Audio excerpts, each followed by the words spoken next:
देवर्षि नारद जी कहने लगे, राजन, अब मैं कार्तिक मास के व्रत के अनुष्ठान में लगे हुए व्यक्ति के लिए उत्तम उद्यापन विधि का संक्षेप से तुम्हें वर्णन करता हूँ। तुम एकाग्र भाव से सुनो। राजन, और जो शुक्ल चतुर्दश्याम कुर्यादुद्यापनम व्रति व्रत पूर्ण फलार्थम च विष्णु प्रीत्यर्थमेव च तुलस्याः उपरिष्टाचु कुर्यान् मंडपिकां तथा श्रुतोर्णां चतुर्द्वारां पुष्पचामरशोभितां। राजन, तुम एकाग्र भाव से सुनो। व्रती मनुष्य जिन्होंने व्रत रखा हुआ है कार्तिक का, शुक्ल पक्ष की 14 की व्रत की पूर्ण पूर्ति तथा भगवान विष्णु की प्रसन्नता के लिए उद्यापन करें। तुलसी जी के ऊपर एक सुंदर मंडप बनाएं जिसमें 4 दरवाजे बने हों। मंडप में सुंदर चंदन वार लगा हो। उसे पुष्पमय चंवर से सुशोभित करें, फूलों से सजाएं। चारों दरवाज़ों पर अलग अलग मिट्टी के 4 द्वारपाल पुण्यशील, सुशील, जय और विजय की स्थापना करके उन सब की पूजा करें। तुलसी के मूल भाग में वेदी पर सर्वतोभद्र मंडल बनाएं जो 4 रंगों से रंजित होकर के सुंदर शोभा संपन्न और अत्यंत मनोहर प्रतीत होता हो। और सर्वतोभद्र के ऊपर पंचरत्न युक्त कलश की स्थापना करें। उसके ऊपर नारियल का महान बड़ा फल रखें। इस प्रकार कलश स्थापित करके उसके ऊपर समुद्र कन्या श्री लक्ष्मी जी के साथ शंख चक्र और गदा धारण करने वाले पीताम्बरधारी देवेश्वर दामोदर भगवान श्री विष्णु की पूजा करें। सर्वतोभद्र मंडल के में इंद्र आदि लोकपालों का भी पूजन करना चाहिए। भगवान द्वादशी को शयन से उठे, त्रयोदशी को देवताओं ने उनका दर्शन किया और 14 को सब ने उनकी पूजा की। इसलिए इस समय भी उसी तिथि को इनकी पूजा की जाती है। उस दिन शांत एवं शुद्ध चित्त होकर के भक्तिपूर्वक उपवास करना चाहिए तथा आचार्य की आज्ञा से भगवान श्री विष्णु की स्वर्णमयी प्रतिमा का षोडशोपचार द्वारा नाना प्रकार के भक्ष्य खाद्य सामग्री पदार्थों के द्वारा पकवानों के द्वारा पूजा करते हुए भगवान की पूजा करनी चाहिए। रात्रि में गीत वाद्य मांगलिक उत्सव भजन कीर्तन आदि के द्वारा भगवान विष्णु के समीप जागरण काल में भक्तिपूर्वक गान करते हैं। वे 100 जन्मों की पाप राशि से मुक्त हो जाते हैं। भगवान विष्णु के निमित्त जागरण काल में गीत वाद्य करने वाले, भजन संकीर्तन करने वालों तथा हजारों गोदान करने वालों को भी एक समान फल की प्राप्ति बताई गई है।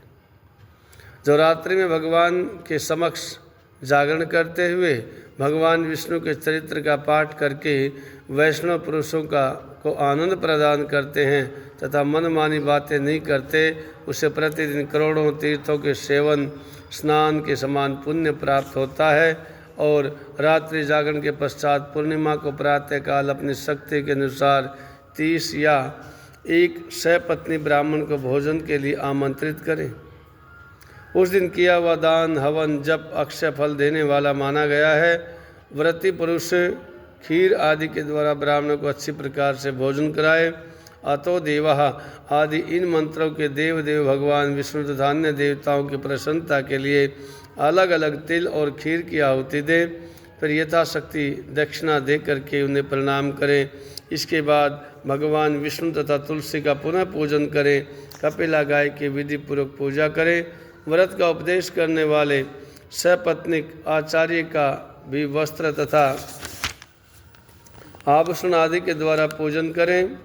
और अंत में सब ब्राह्मणों से क्षमा प्रार्थना करके कहें कि हे प्रियवरों, आप लोगों की कृपा से देवेश्वर भगवान विष्णु मुझ पर सदा प्रसन्न रहें। मैंने गत 7 जन्मों में जो पाप किए हों वे सब इस व्रत के प्रभाव से नष्ट हो जाएं। प्रतिदिन भगवान की पूजा से मेरे संपूर्ण मनोरथ सफल हों तथा इस देह का अंत होने पर मैं अत्यंत दुर्लभ वैकुंठ को प्राप्त करूं। इस प्रकार क्षमा याचना करके ब्राह्मणों को प्रसन्न करने के पश्चात उन्हें विदा करें और गौ सहित भगवान विष्णु की स्वर्णमयी प्रतिमा आचार्य को दान करें। तत्पश्चात भक्त पुरुष सुहृदों और अपने और गुरुजनों के साथ स्वयं भी भोजन ग्रहण करें। कार्तिक हो या माघ, उसके लिए ऐसी ही विधि बताई गई है। जो मनुष्य इस प्रकार कार्तिक उत्तम व्रत का पालन करता है वह निष्पाप एवं मुक्त हो जाता है, भगवान विष्णु की सामीप्यता को प्राप्त करता है। संपूर्ण व्रत, तीर्थ और दानों में जो फल प्राप्त होता है वही कार्तिक व्रत का विधि पूर्वक पालन करने से करोड़ गुना अधिक होकर के मिलता है। जो कार्तिक व्रत का अनुष्ठान करते भगवान विष्णु की भक्ति में तत्पर रहते हैं वे धन्य हैं, वे सदा पूज्य हैं तथा उन्हीं के जहाँ सब प्रकार के शुभ फलों का उदय होता है। शरीर में स्थित हुए पाप उस मनुष्य के भय से काँप उठते हैं और आपस में कहने लगते हैं, अरे यह तो कार्तिक का व्रत करने लगा है, अब हम कहाँ जाएंगे। जो कार्तिक व्रत के नियमों को भक्तिपूर्वक सुनता है तथा वैष्णव पुरुष के आगे इनका वर्णन करता है, वे दोनों ही उत्तम व्रत करने का फल पाते हैं और उनका दर्शन करने से मनुष्यों के पापों का नाश हो जाता है। ऐसे कार्तिक व्रत की महिमा के बारे में बताया गया है, जो पद्म पुराण आदि में बड़ा विस्तार से इसकी महिमा मिलती है। इति श्री पद्म पुराणे कार्तिक माहात्म्य उद्यापन विधि कथनम नाम अष्टमोध्याय संपूर्णम। बोलिए श्री बांके बिहारी लाल की जय, श्री गौ माता की जय। अच्युतम केशवम राम नारायणम कृष्ण दामोदरम वासुदेवम हरि श्रीधरम माधवम गोपिका वल्लभम जानकी नायकम श्री रामचंद्रम भजे। ये 8वें दिन की कथा कार्तिक मास की आप सभी ने श्रवण करी। जय श्री कृष्णा, जय श्री राधे।